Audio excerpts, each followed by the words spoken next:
friends. I am so glad to be back to filming. It's been a couple weeks since I posted anything.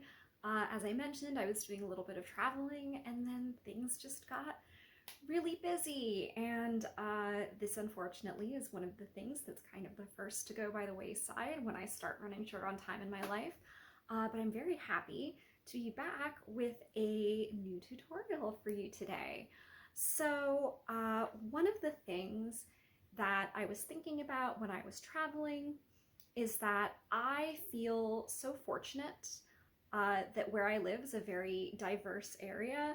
And so, as an example, when I go out in my community, if I go to the grocery store, for example, on the times when I've had occasion to pay attention, I have never been at my local grocery store, for example, and not seen other women with their hair wrapped, whether it's other Jewish women or women wearing hijab or women who are covering for any other reason that I'm not aware of.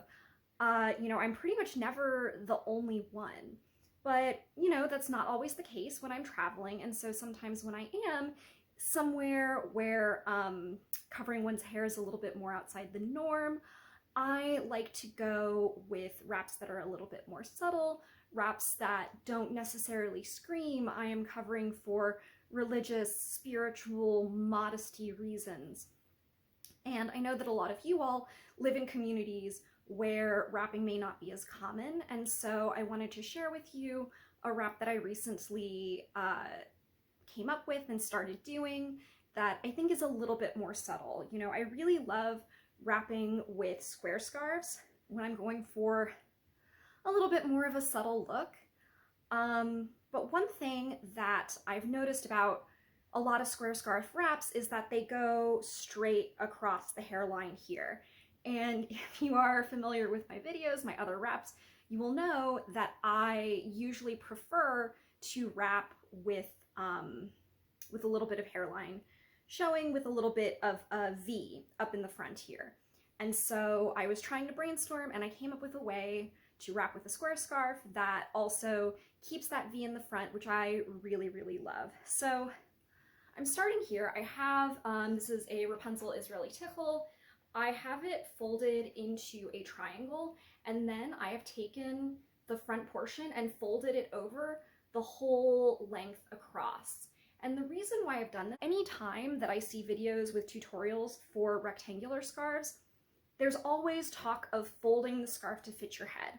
But I don't see it as often when people are doing tutorials for square scarves, which I think is a shame, because I still very much think that fitting the scarf to your head from the beginning is always going to result in a tidier, more secure wrap, especially if you are just folding it into a triangle and putting it on your head. A lot of times you end up with extra fabric at the nape of the neck. It can really start to feel bulky. And one of the beautiful things about wrapping with squares is how light and airy and like you're not wearing anything they tend to feel. So that's why a lot of times I will fold my scarf over. Now, I am doing this without any kind of shaper on today. I just have a velvet headband on. You could do this with a shaper. You could do this with a volumizing scrunchie. I'm not going to do either of those because, again, I know that always everyone is on the lookout for shaperless wraps, so this, I think, is a really, really great one. So I'm going to start with the scarf on my head, and I am going to pull it way, way, way over to one side, basically to the point where this is just long enough to come around and tie the tiniest knot. Now, depending on the circumference of your head, you are going to want to put this in a different place. This is very similar to sheer tails, where it might take you a couple of tries to figure out where your happy place is. I have a pretty small head. You may not have enough to tie it in a knot, and then I'm just going to kind of tuck it underneath that portion of the scarf. If you don't, it's really easy to tuck it underneath the velvet headband if you need to give yourself a little bit more room to work with.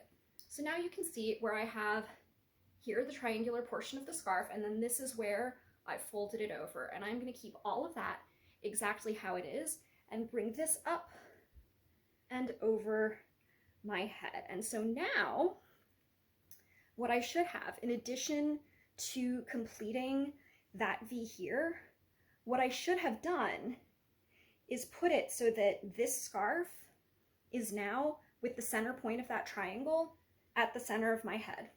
So if I turn around, you can see exactly what that looks like.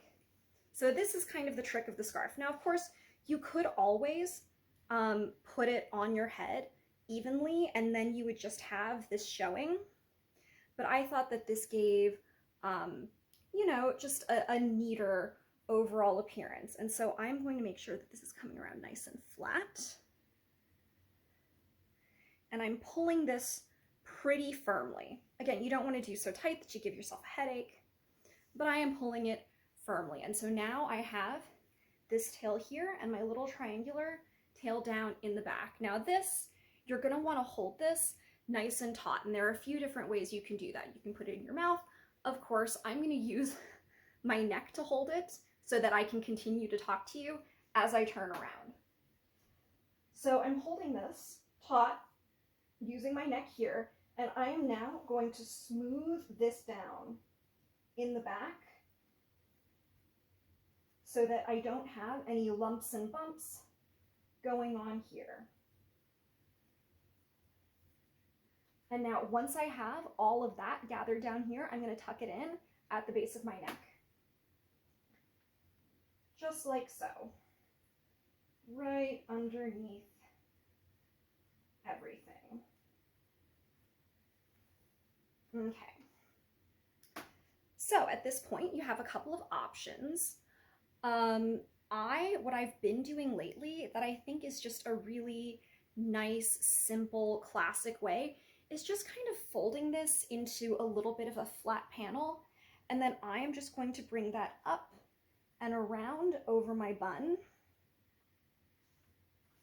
And then depending on the length of this tail, which is also going to depend on the size of your bun, if you are using a shaper or a scrunchie, you can either tuck this in at the base of your neck, or if you have enough room, you can bring it around and tuck it back underneath itself on the bun. And that is all there is to it. Something else that I think looks really cute is instead of keeping it flat, you can give it a little twist and bring it around the exact same way. So that is all there is to it. And now you have a really traditional looking bun wrap, except that you have this V at the front, which I think is so pretty. And you know, to me, wrapping a scarf like this is much more, you could be wrapping for fashion purposes. It's a little bit more of a hippie type look, where I think it doesn't necessarily jump out in anyone's face, as I am wrapping, as I said, for spiritual, religious, modesty reasons, which can sometimes cause a little bit of unwanted attention. So this is what it looks like from the front, from the side, back, and the other side. So that is it. I hope you enjoyed my V-front bun wrap, and until next time, that's a wrap for me. Thank you so much for watching.